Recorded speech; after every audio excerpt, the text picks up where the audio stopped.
بسم اللہ الرحمن الرحیم۔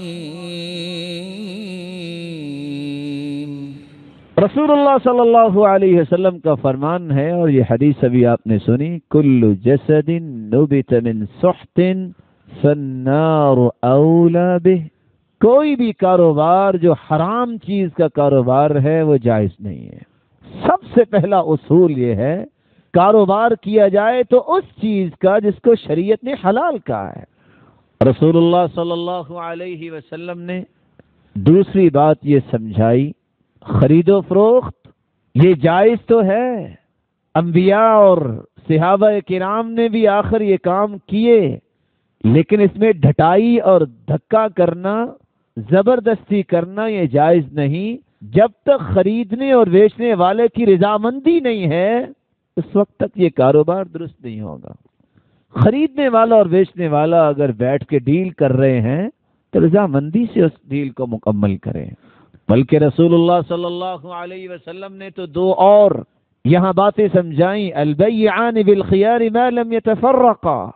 خریدنے والا اور بیچنے والا اگر بیٹھے ہیں، بات کی ہے، ڈیل کی ہے، فرقت بالابدان اور فرقت بالکلام ہوگی، اٹھ کے چلے گئے ہیں، اب یہ ڈیل ختم نہیں کر سکتے۔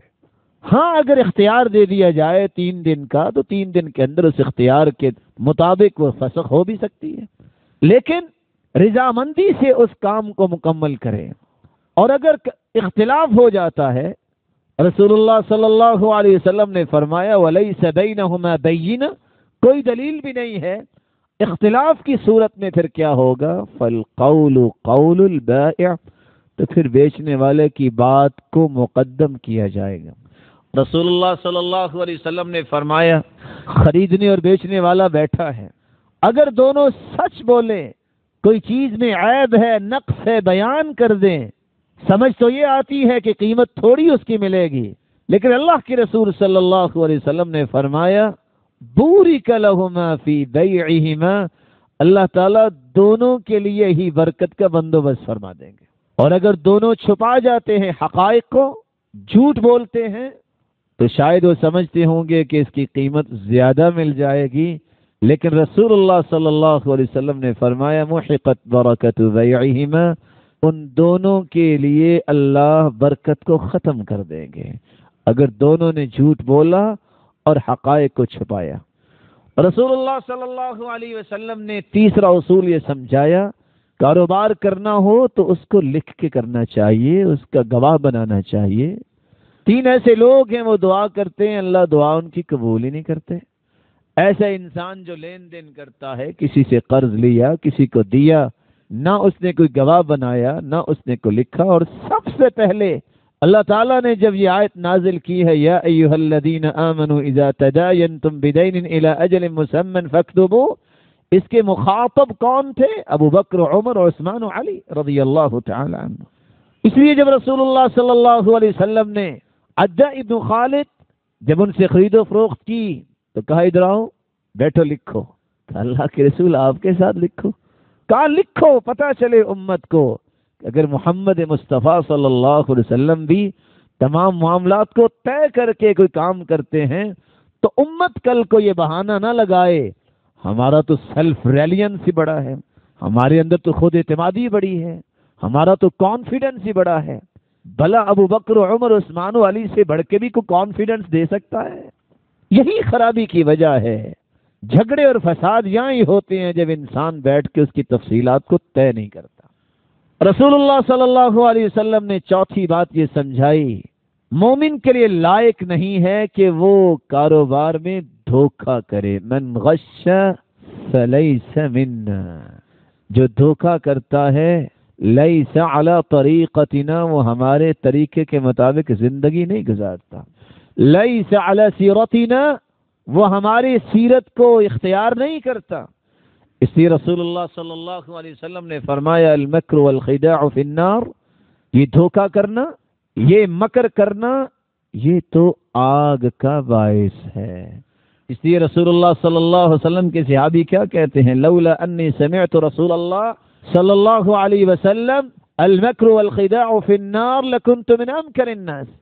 زبان تو اللہ تعالیٰ نے دی ہوتی ہے، بڑے بڑے طریقے انسانوں کو آتے ہیں، لیکن دھوکہ دینا جائز نہیں۔ صحابی کہتے ہیں مجھے اللہ نے صلاحیت تو بڑی دی ہے، میں باتوں کے اندر بہت کچھ کسی کو سمجھا سکتا ہوں، لیکن جب سے یہ حدیث سنی ہے اللہ کی رحمت ہے میں نے کبھی سیدھی بات ہی کرنا پسند کی ہے، ادھر ادھر کی بات پسند ہی نہیں کی۔ رسول اللہ صلی اللہ علیہ وآلہ وسلم نے پانچویں بات یہ سمجھائی، تجارت کرتے وقت، چیز خرید کے وقت، بیچتے وقت اس بات کا خیال کیا جائے کہ کوئی بات چھپائی نہ جائے، پوری بات کھول کے سامنے رکھ دی جائے، کسی کو پسند آئے تو لے لے، نہ پسند آئے تو اللہ کسی اور کو بھیج دے گا۔ لا يحل لمسلم، کسی مسلمان کے لیے جائز نہیں، جائز ہی نہیں ہے کہ کوئی چیز بیچتا ہے اور اس میں عیب ہو اور وہ خریدنے والے کے سامنے بیان نہ کرے۔ رسول اللہ صلی اللہ علیہ وسلم نے یہاں تک سمجھایا، یہ نہ سوچو اس کو کیا سمجھ ہے، اس کو کیا پتا ہے، اس کی تو اتنی عقل ہی نہیں ہے۔ کسی بیچارے کو سمجھتے ہوئے کہ اس کو سمجھ ہی نہیں ہے اس سے دھوکہ کرنا، ایسی امت کی اللہ تعالیٰ کبھی بھی عزت نہیں دیتے جو کمزوروں کا خیال نہیں کرتے۔ رسول اللہ صلی اللہ علیہ وسلم نے یہ بات بھی سمجھائی کہ اگر تم نے وعدہ کر لیا ہے تو اس وعدے کو پورا کیا کرو، بلکہ اتنی وعید سنا دی کہ یہ تو نفاق کی علامت ہوگی اگر وعدہ خلافی ہوئی، یہ عملی نفاق کی علامت ہے۔ اس لیے فرمایا اعطوا الاجیر اجرا قبل ان یجف عرقه۔ صحیح الجامع میں امام البانی رحمت اللہ علیہ اس روایت کو لائے ہیں۔ کیا مطلب؟ تم نے جو وعدہ کیا ہے وقت پہ ادائیگی کرو، جان بوجھ کے کسی کو تنگ نہ کرو۔ آج مسائل کہاں کھڑے ہوتے ہیں؟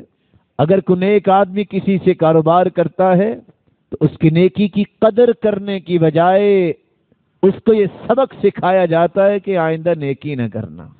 رسول اللہ صلی اللہ علیہ وسلم نے یہ اصول بھی سمجھایا، اگر ایک بھائی کوئی چیز خرید رہا ہے، کوئی ڈیل کر رہا ہے، تو اس کی ڈیل ختم کروانا اور اپنی ڈیل کرنا اور اپنی طرف اس کو متوجہ کرنا یہ جائز نہیں ہے۔ یا تو وہ خرید کے فارغ ہو جائے تو اللہ تمہارے لیے اور بندوبست کر دیں گے، یا وہ چھوڑ دے تو پھر تمہارے لیے اجازت ہے کہ تم اس ڈیل کو اختیار کر لو۔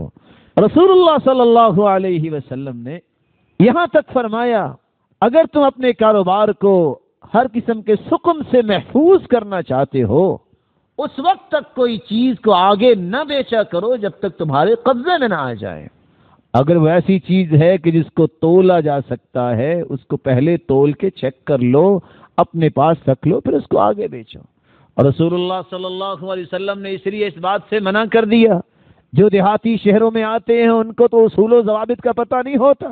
لا تلقوا الرکبان، جو شہروں میں آ کے اپنا مال بیچنا چاہتے ہیں راستے میں ہی ان کو دھوکہ دینے کے لیے اور سستے داموں ان کی چیزیں خریدنے کے لیے مت ان سے ڈیل کیا کرو جب تک وہ بازار میں نہ آ جائیں۔ ولا تناجشوا، اور اس نیت سے بھی کسی چیز کی قیمت نہ بڑھا دیا کرو کہ لینے والا اس کو نہ لے سکے اور آخر میں پھر اس کو خرید لوں گا۔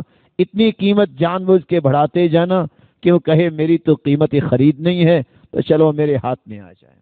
رسول اللہ صلی اللہ علیہ وسلم نے امت کو یہاں تک سمجھا دیا، اگر تم کاروبار کرتے ہو یا کوئی چیز خریدتے ہو، خصوصاً کوئی پھل خریدتے ہو، کوئی باغ خریدتے ہو، فرمایا ایک شخص نے پھل خریدا ہے اور ابھی اس نے حاصل نہیں کیا، اللہ کی طرف سے کوئی آزمائش آ گئی ہے، اس کے گھر میں کچھ آیا ہی نہیں ہے تو اس کو رعایت دے، رخصت دے۔ اگر اس سے وہ چیز خریدی ہے اس بیچارے کو ملا ہی کچھ نہیں جس نے خریدی ہے، اس سے پیسے کس بات کے لے رہے ہو؟ رسول اللہ صلی اللہ علیہ وسلم نے اس بات کی رعایت کو بھی امت کو دینا پسند کیا تاکہ کسی مسلمان کو اس انداز میں زندگی گزارنے سے تکلیف نہ ہو کہ اب میں ان اخراجات کو پورا کیسے کروں گا۔ رسول اللہ صلی اللہ علیہ وسلم نے صحابہ کرام کو یہ اصول اس لیے سمجھائے کہ ان کے مال بھی حلال رہے اور ان کے اس کاروبار کی وجہ سے کسی کو تکلیف نہ ہو۔